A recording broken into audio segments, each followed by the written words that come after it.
Mudah-mudahan sebelum matahari tenggelam, kita sudah sampai di seberang bukit. Kita akan menginap di sana. Terlalu berbahaya meneruskan perjalanan di malam hari. Apalagi harus melewati hutan alas tua. Hutan alas tua? Iya. Daerah hutan belantara yang menyisir sepanjang Sungai Berantas. Orang yang mengenal daerah itu tidak berani melakukan perjalanan pada malam hari. Barangkali masih banyak dihuni binatang buas. Itu salah satu alasan.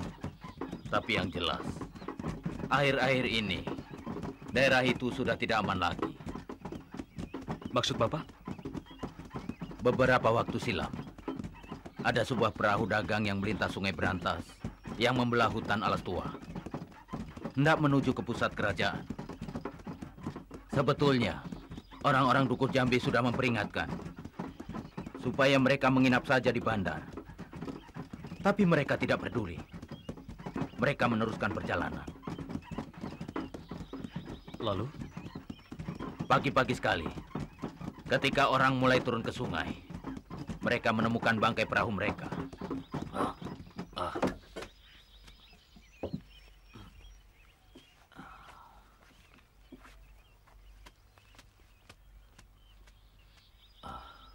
Barang-barang mereka ludes. Daerah itu dihuni oleh para perompak yang kejam. Apa pemerintah kerajaan tidak tahu apa yang terjadi di sepanjang Sungai Berantas? Sudah pernah diusahakan membasmi mereka, tapi selalu saja mengalami kegagalan.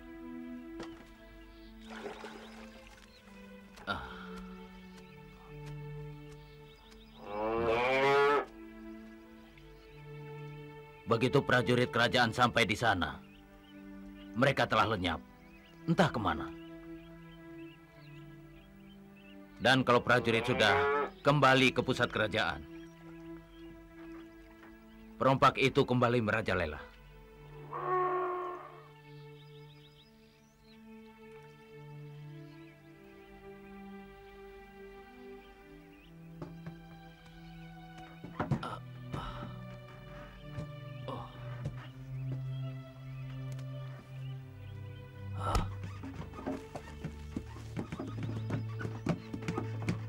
Aku mengenal tetua kampung di seberang bukit itu. Namanya Daeng Langkara. Daeng Langkara. Seperti nama orang dari daratan seberang. Betul. Ayahnya berasal dari daratan seberang. Tapi ibunya berasal dari daerah pesisir Banten. Konon, dia adalah seorang pelaut yang biasa berniaga sampai ke Tumasik dan Campa. Juga daerah Gurun, Seran, dan Tanjung Pura. Suatu hari, ia terdampar di pantai Gresik. Ketika pada malam sebelumnya, kapal layarnya hancur diterjang badai. Apa nama kampung yang di seberang bukit itu, Pak? Bukit Gajah. Di kampung itulah kita nanti akan menginap.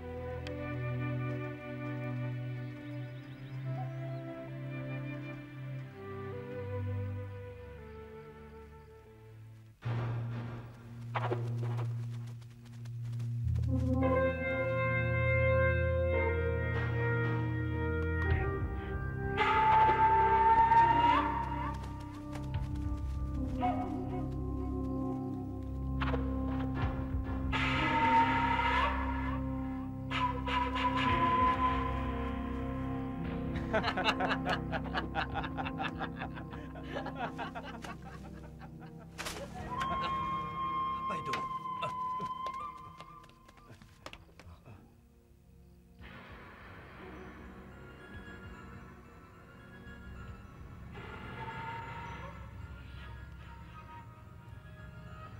Hei, siapa di situ? Jangan main petak umpet. Cepat keluar, atau kulempar dengan tombakku. Ayo.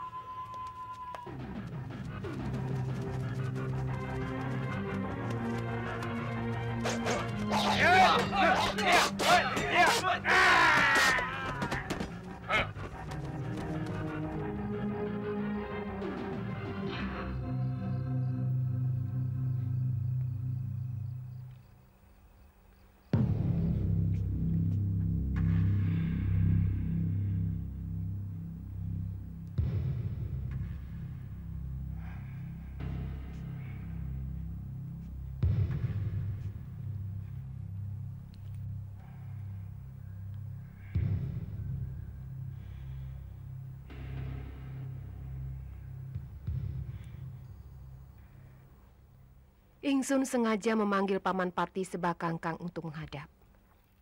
Begitu juga dengan Paman Tumenggung Pawitan dan Paman Tumenggung Kebo Ireng. Mohon ampun Gusti Ayu. Itulah pendapat hamba. Gusti Ayu adalah putra mahkota kerajaan. Jadi Gusti Ayulah yang berhak menggantikan kedudukan ayahanda Prabu Hayam Wuruk. Maaf Ki Patih. Memang benar Gusti Putri adalah putra mahkota kerajaan. Tetapi apakah tidak terlalu terburu-buru kita memutuskannya? Mengingat Paduka Bre Wirabumi sebetulnya juga punya hak untuk menggantikan kedudukan Gusti Prabu.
Tunggu. Siapa kalian? Ada perlu apa bertamu dengan cara yang kurang sopan? Orang ajar, jangan ikut campur urusanku. Cepat turun kalau kau memang punya nyali. Ya. Benar dugaanku. Kalian pasti bukan orang baik-baik. Jangan banyak bicara, atau terpaksa aku menyeretmu turun. Tahan kemarahanmu. Aku berhak tanya, siapa kalian dan ada maksud apa? Aku kurut atau kutebas lehermu. Ya.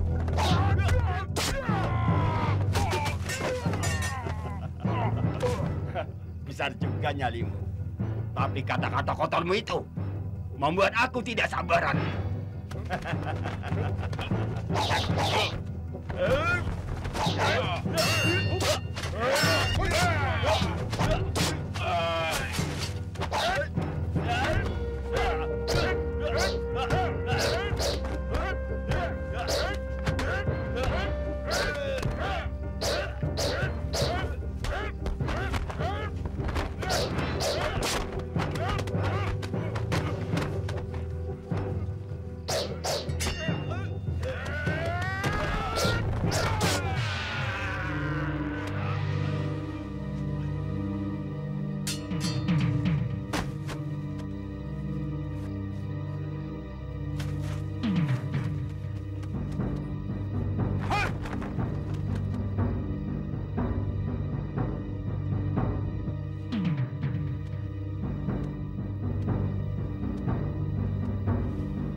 Tumenggung Pawitan.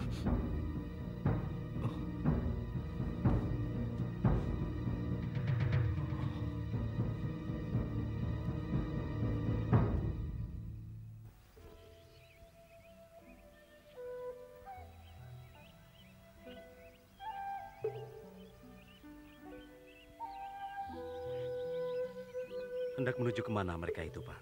Mereka menuju ke Bandar Canggu untuk menjual dagangannya. Di antara mereka, ada juga yang menyisir pantai untuk menuju ke Sedayu atau ke Tuban. Perdagangan sudah sangat ramai di sana.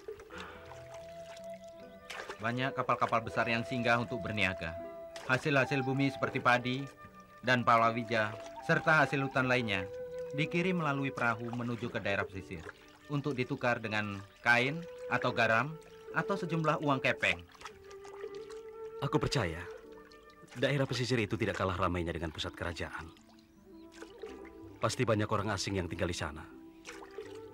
Ya, mereka umumnya adalah pedagang-pedagang, bahkan ada beberapa pendatang yang berasal dari daratan jauh di seberang lautan. Banyak di antara mereka bahkan menetap dan beranak pinak di sana. Salah seorang di antaranya bernama Pek Kuning, seorang pedagang yang terkenal dan kaya raya. Sudah bisa kubayangkan betapa ramai dan majunya daerah itu. Lihat itu. Gawat. Seperti ada yang membakarnya. Cepat, Pak.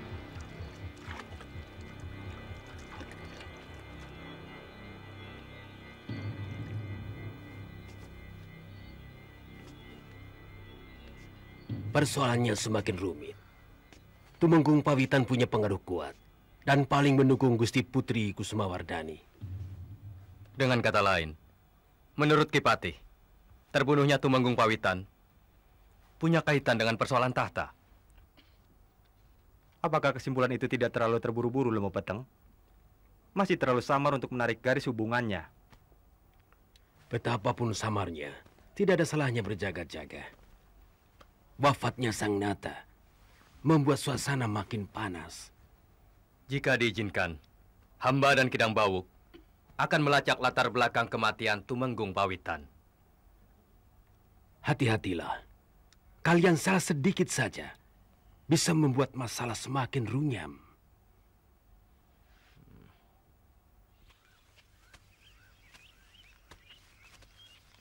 Bagiku tidak penting siapa yang bakal naik tahta.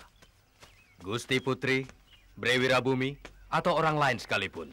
Jika pertentangan mencapai puncak dan tak terselesaikan, mau tidak mau kita harus memihak. Sebagai orang yang telah disumpah sebagai prajurit Majapahit, sangat gamblang aku harus berdiri di pihak yang mana. Apakah tidak sama artinya mendukung Gusti Putri? Memihak raja dan memihak kerajaan, dua hal yang jauh berbeda.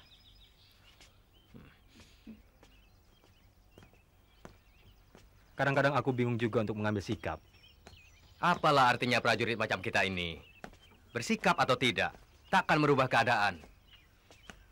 Persoalan kita sekarang, menemukan pembunuh Tumenggung Pawitan. Kita mulai dari mana? Rumah Tumenggung Keboireng.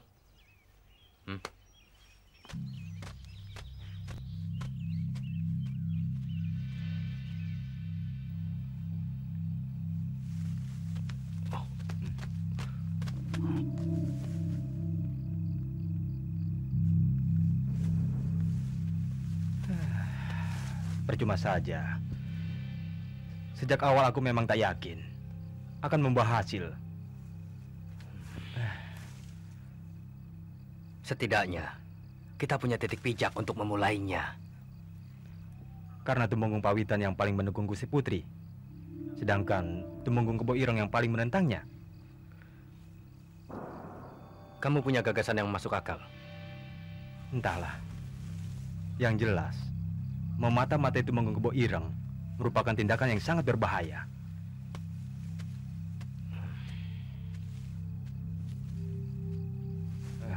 Yang kucemaskan, kalau ketahuan, tindakan kita justru bisa mempertajam pertentangan dalam keraton. Semua tindakan selalu ada pertaruhan. Taruhannya terlalu besar. Lantas, kita hanya akan duduk termenung-menung, menunggu pembunuh itu datang sendiri dan mengaku. Tak ada jalan lain, kecuali menelusuri kemungkinan demi kemungkinan. Shh. Ada orang.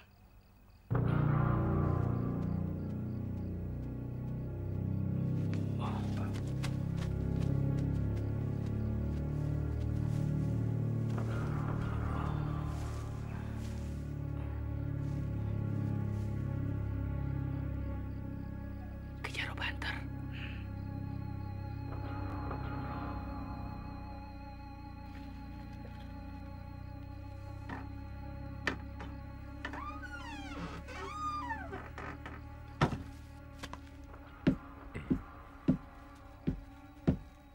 Ada dua orang mengintip di luar, Tumenggung. Kidang Bawuk dan Lebu Peteng.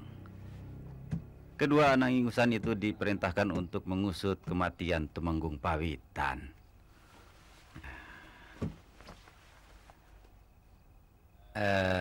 Ada perkembangan apa Ki Jaro Banter? Terbunuhnya Tumenggung Pawitan telah menimbulkan keraguan orang-orang yang tadinya mendukung Gusti Putri.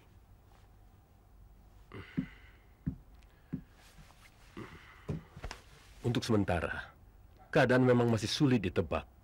Keraguan belum bisa diartikan sebagai penentangan, meskipun tidak lagi bisa diartikan sikap mendukung. Ya, persoalannya sekarang, tinggal sekuat apa kita mampu menanamkan pengaruh. Itulah yang ingin kubicarakan. Setelah kematian Tumenggung Pawitan, langkah-langkah apa yang harus kita tempuh?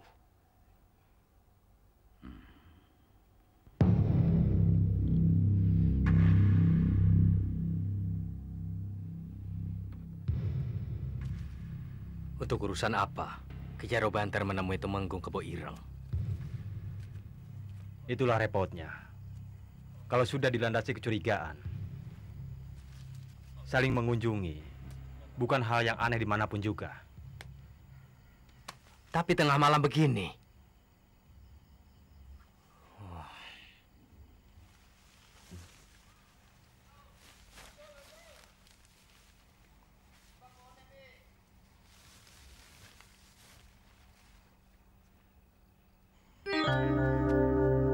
Kidang Bawuk.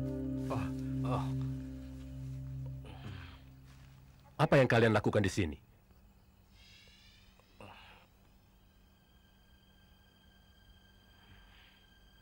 Kalian salah alamat. Hanya buang-buang waktu percuma. Andaikan benar, Tumenggung Kebo Ireng ada di balik terbunuhnya Tumenggung Pawitan, kalian pikir pembunuh itu akan datang kembali menagih bayaran? Kidang Bawuk dan Lembu Peteng, kalian masih perlu banyak belajar.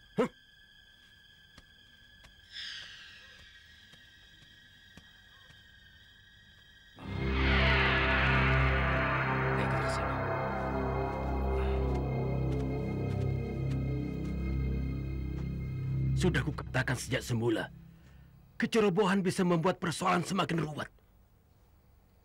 Mulai sekarang, kalian tidak kuizinkan memata-mati orang dalam.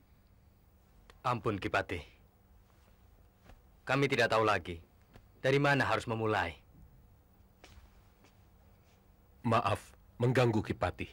Oh, silakan masuk Ki Jaro. Terima kasih. Kabar baik buat kalian. Telik Sandiku melihat orang mencurigakan melintasi perbatasan selatan kota raja. Terima kasih Ki Jaro. Keteranganmu sangat berarti bagi kami. Kemungkinan besar dia yang membunuh Tumenggung Pawitan. Telik Sandiku berhasil mendapatkan keterangan dari seorang tabib. Tikus kecil tak berharga itu baru saja singgah mencari penawar racun karena dadanya terluka. Hanya sedikit yang bisa kusampaikan Ki Patih. Masih ada pekerjaan lain yang harus saya rampungkan. Mohon pamit Ki Patih. Ki Jaro. Saya Ki Patih. Minta maaf atas kejadian semalam. Tidak apa-apa. Kita sama-sama tahu. Mereka masih kanak-kanak.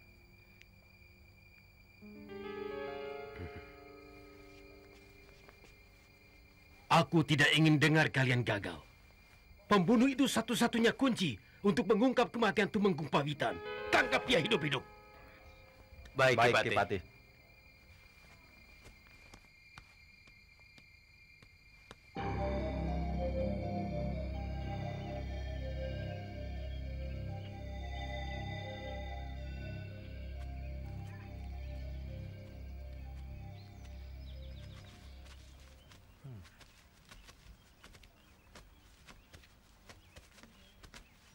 Akan selalu kuingat bagaimana Ki Jaro Banter menyebut kita masih kanak-kanak.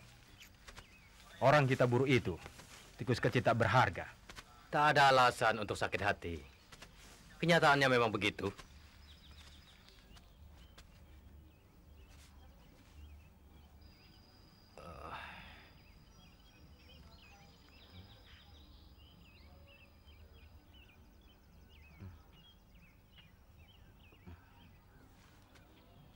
Ayo. Kamu yakin? Kamu tak salah arah? Kita ke utara. Bukan kita. Aku tetap ke selatan. Kecuali kamu punya alasan yang kuat. Pembunuh yang paling tolol sekalipun akan berusaha menghapus semua jejaknya.